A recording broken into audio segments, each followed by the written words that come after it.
Hello and welcome to another episode of Earth911's Sustainability in Your Ear.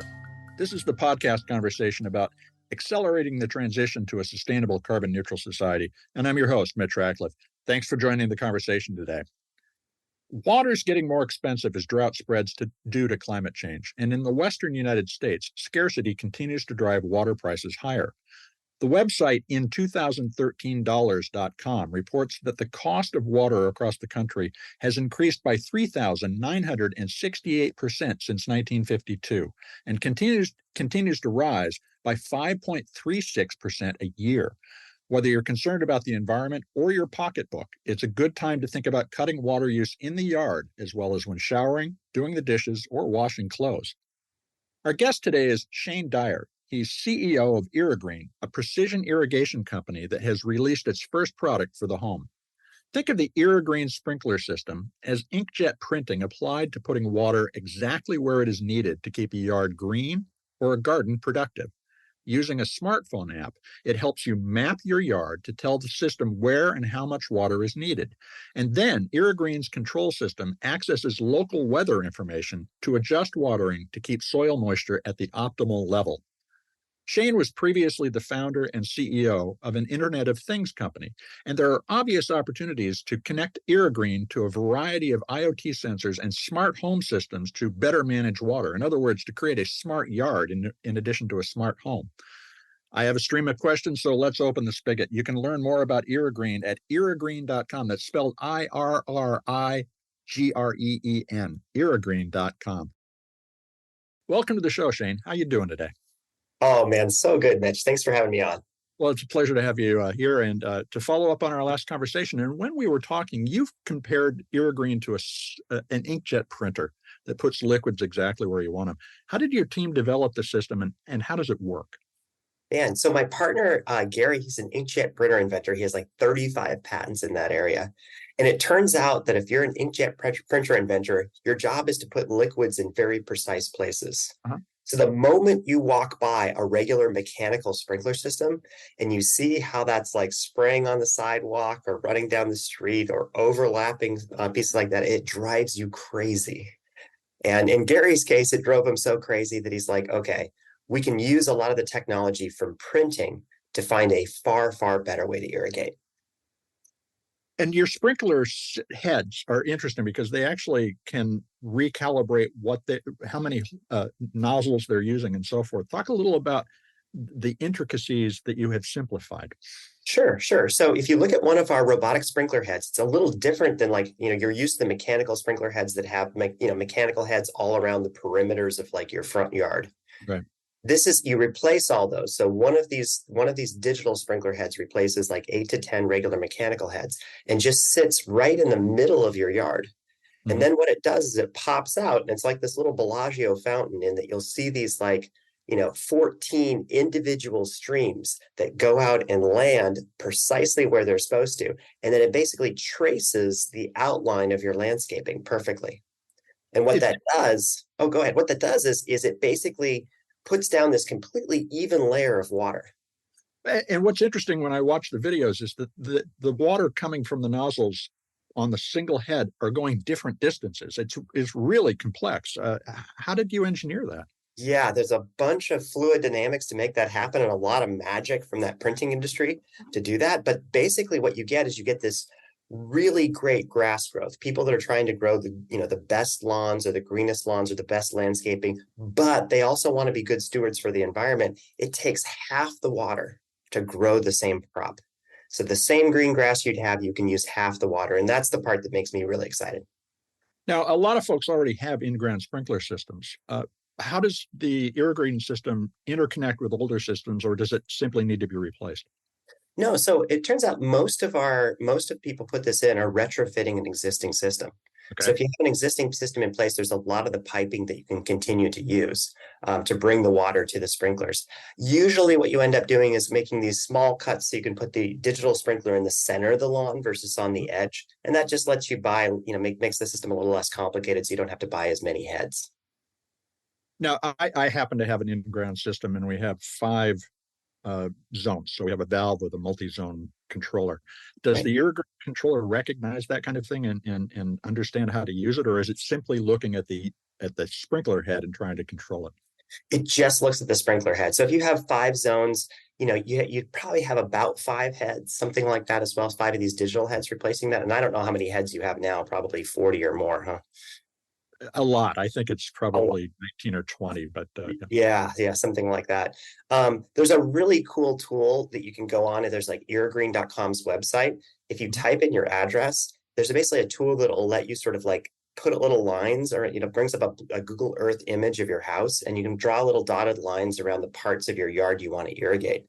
And then it's really fun. You can basically drag these digital sprinklers in, and it'll show you how far they'll spray.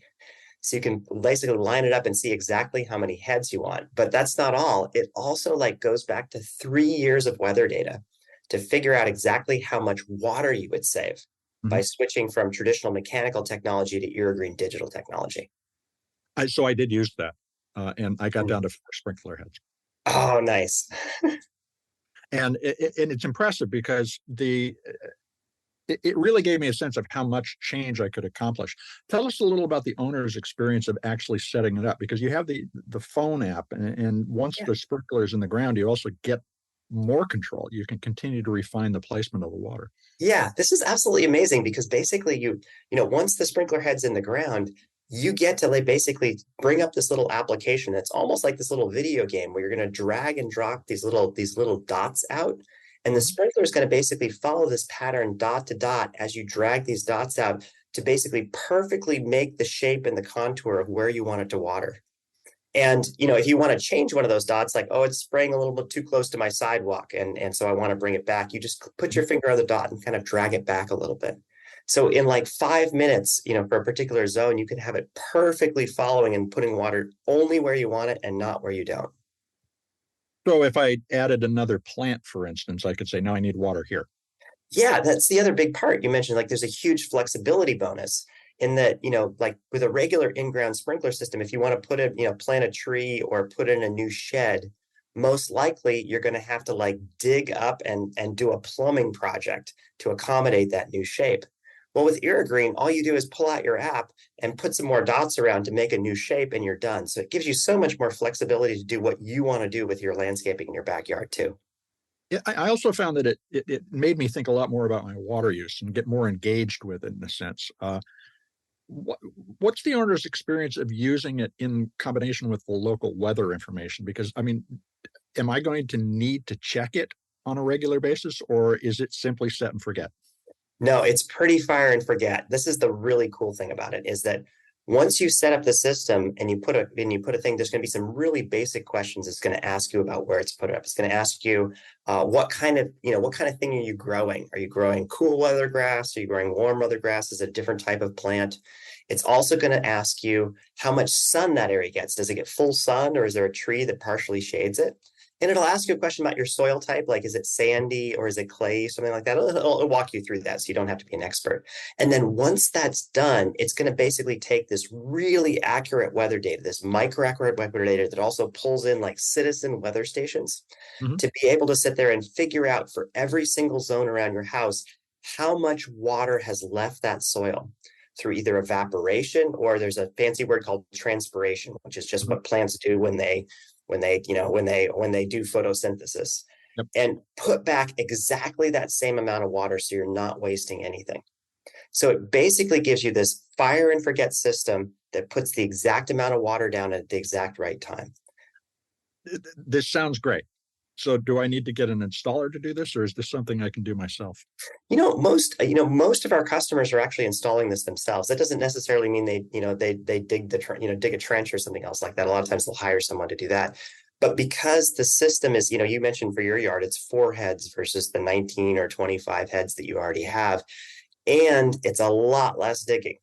right? Because instead of having to do the peripheral, there's about 80% less digging. So we have a lot of people that DIY it. That being said, any gardener or any landscape contractor can also put this in for you. What I recommend though is if you're a fairly handy person, maybe have them dig the trenches and put the pipes in, but it's really fun yourself to like program the sprinkler heads. And then that way, if you ever want to change the shape, you're super familiar with it. But it's super intuitive. You don't need any instructions or anything else like that. It's one of the most delightful parts of the Irrigreen experience. So how much water does a yard need? I read a Colorado State University study that a half-acre lot needs about 150,000 gallons a year. Is that Yeah, that's very, very typical. And particularly if you're in an area that gets a little less rain, like the South or the West, Texas, Colorado, Utah, California, but even now up into like Oregon and Idaho and Washington, we're seeing, that when you look at like municipal water, like our drinking water sources, 57% of our drinking water is basically going outdoors. And this means it's going on the plants that we love. So, and of that, about 60% of that water is wasted. It doesn't help a single plant grow.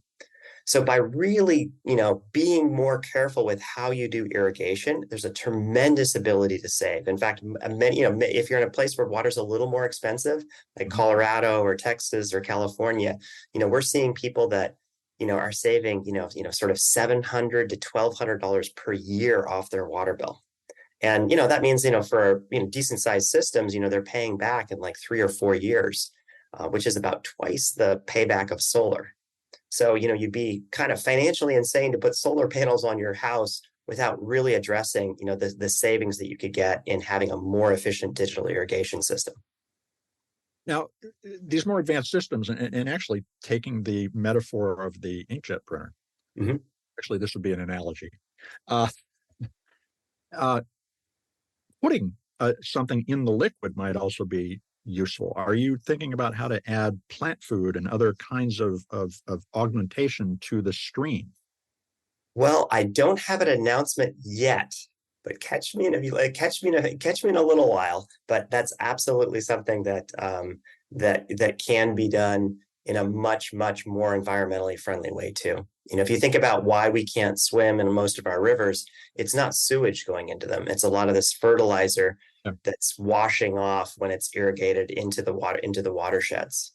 So, one of the things from our bent, we always think about, is there a better way to use technology to be more precise and do something in a way that's friendlier for the earth?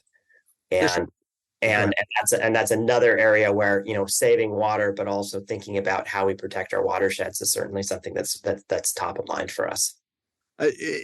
I live on a lake, and we have an algae bloom every couple of years for precisely the reason you're talking about. And the rise of the idea of a smart yard is really intriguing. And I want to talk more about that, but let's take a quick commercial break. We're going to be right back.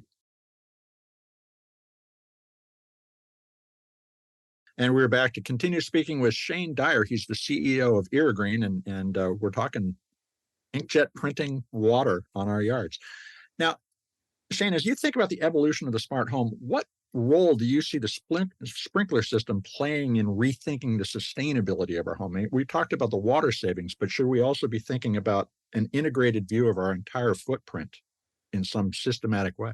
Yeah, I mean, I think one thing we noticed is that the smart home had kind of gone much further inside the house and had been a little slower to kind of reach the yard. And part of this was just, things like Wi-Fi not reaching very far into the yard, making, things that were wireless unreliable. So we think that, in particular, I've always been interested with how smart home helps us kind of reduce our footprint and how it helps us save money. So to the extent that we can use intelligence and software to make sure that we're not using as much, heating or cooling, or in the case of Irrigreen, using a lot less water out on that yard. So I think the yard has been really sort of has been overlooked as an area for smart technology. We think about, okay, we'll have, our spades and shovels out there, but I think there's a real role for well-considered, robust, durable, elegant technology to really kind of help us save resources, particularly in the yard. And also, sprinkler systems have been done kind of the same way for like the last 30 years. Like if you put a sprinkler system in the last 30 years, it's probably about the same. Maybe 20 years ago, they started to maybe connect to soil moisture sensors or maybe some internet weather, but there hasn't really been a lot of innovation there. So anytime there's a field that hasn't changed much, as a technologist and as an inventor, we really look at like how can we reimagine that? And that's really what Irrigreen's been about, really kind of reimagining the way we do irrigation around our homes. And you come from the Internet of Things world, which is rethinking how everything can be connected and monitored. In fact, I'm thinking about the role of AI in a lot of our interaction with the environment around us. And how do you imagine potentially augmenting all these sensors and very targeted ways of addressing the need for water or other things with AI? And how can we get better? Or Yeah. is that actually too much technology? No, it's actually really helpful. I mean, I really look at, I sometimes I wince a little bit when I see AI companies because it's kind of like, remember back in the day when they were like app companies and you're like, Yeah. okay, well, you're using app technology, but what are you really doing? So I think AI is going to evolve that way too. It's just a really powerful tool. The couple areas where we use it are, the first one is when we think about the sprinkler heads themselves, we actually use some machine learning in those sprinkler heads, and this is just amazing. But if you know when you like flush a toilet or you turn on your shower or something else like that, and the water pressure changes a little bit, Mm-hmm. when we noticed that, and we noticed that sometimes our sprinkler heads would if somebody, the water pressure changed in the neighborhood, they would sort of move off what was a perfect pattern. And because at Irrigreen, accuracy is one of our number one goals for the system, we went, okay, how can we do better? So we actually put this like pressure sensor inside the sprinkler that's monitoring the pressure all the time. And it uses machine learning to like forward predict what that pressure will be in like a second or in half a second so that we can change the valve positions to sort of anticipate it and keep that line particularly, absolutely perfect even when those change. So that's like a little application of AI. There's also a bunch of applications in AI and like how the weather data can be processed and how we think about what the optimal watering schedules are, how we use future weather. So thinking about when it might rain tomorrow or the day after to determine how we might water today. So it's a really, really powerful tool. And I think it's going to be something that all companies use, but Irrigreen has certainly sort of embraced it to basically help people have a better experience around watering for their yards. So to a degree, the AI is like the maintenance person who is adjusting the system constantly. Yeah, it's like your super gardener. Now, we recently interviewed the founder of ePlant, and they make a monitor that you put on a tree, and it can tell when the tree needs water. Mm-hmm. As you imagine the future, what kinds of sensors do you think would be useful to connect to Irrigreen to better manage water use? I think there's a number of things here as well. I mean, a couple of the ones that we're looking at are, obviously soil moisture is a really important one that we're thinking about. You have to be very careful. A lot of the soil moisture sensor work that's been done so far hasn't worked so well because the maintenance on the sensors very, very infrequently gets done. So it kind of goes for like half a year or a year while the sensors are all set up and new. But then as they degrade, a lot of times they're not replaced or the batteries aren't changed or something else like that. So that's something we really want to reimagine. So stay tuned on that one. But also just kind of sitting there and having information, even in terms of like what the grass looks like. So how can we take, pictures of the plants themselves and sort of understand, using vision technologies and things like that, what needs to be done. I think that's a huge area that hasn't been exploited yet. And then also, how can these different types of technologies that may have some information that's useful and common start to interconnect? So those are all areas that we have a lot of interest in. That's interesting. I'm thinking of an app that I have, and I'm actually looking at it while we're talking. Picture this, which allows me to characterize what's in my garden by taking pictures of it, identifies it. So that could actually send information about the water needs of that particular plant if I could anchor it. Absolutely. So you're exactly on in terms of the kinds of, the way I look at this sort of digital sprinkler or digital irrigation space is that, particularly as we start using, software at the point of water delivery, it kind of just blooms into this brand new industry of what's possible that wasn't possible before. So if you're just turning on a valve and turning it off and you have a bunch of mechanical heads somewhere, the value of information like the ones you just described is kind of minimal because you're just like, well, am I going to turn on the valve for another 20 minutes or 22 minutes? I really don't even know what that means. Versus, I know exactly where the water's going. I know exactly where I can put it. And I can bring in other data sources and make calculations to be optimal. Well, that's a whole new world, Mitch.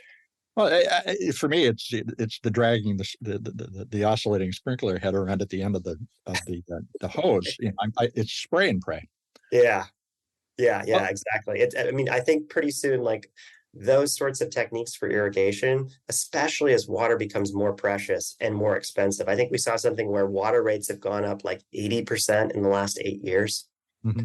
Yeah. And a lot of places where water was pretty inexpensive, all of a sudden they're starting to price it according to what it actually costs. Things like, as our environment gets drier, the traditional water sources that we have to figure out ways to make them go further. Population growth comes into that as well, especially as we're putting populations in these places, these more wild places that haven't had as many people before.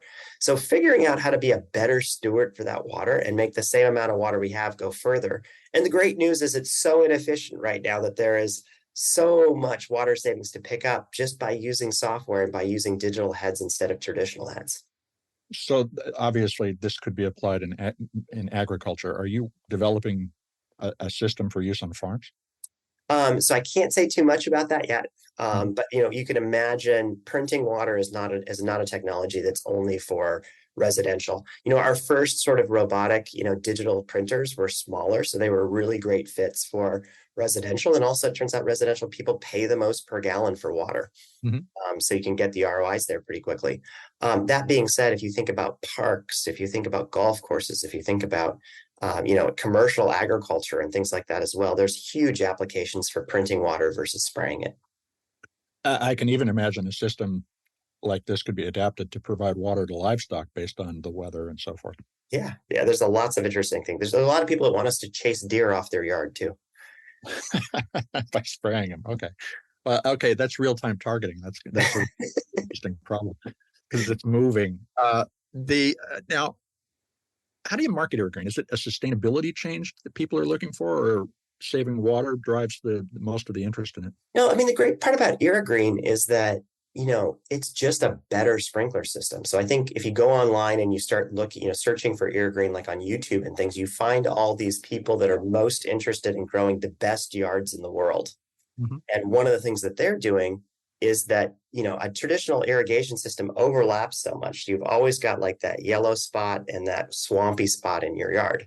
And if you're trying to grow the best lawn in the neighborhood, you really, having something like Irrigreen that is far more precise in watering is just a super tool to get that best lawn. Now, what I love about that is I've created maybe an accidental environmentalist, right? I mean, they're buying it because it's the best way to water their lawn and they want the very, very best lawn in the place. But in doing that, they're using half the water. So they'll see the savings on their water bill because everybody doesn't want to, in the summer, if you've got that $100 water bill, or you've got that $150 water bill, or some people it's like $400 water bill, having a way to get that down is a really, not only feels good, but also gives you pretty good return on your investment. So I think that the fact that you can, it's kind of like a Tesla, if only people bought Teslas were the ones that really cared about the environment, they wouldn't sell many cars. But because it's just a great car, they're able to, have a really big tent and have a lot of environmental change in terms of switching to electric. And I think Irrigreen is going to be kind of the same thing.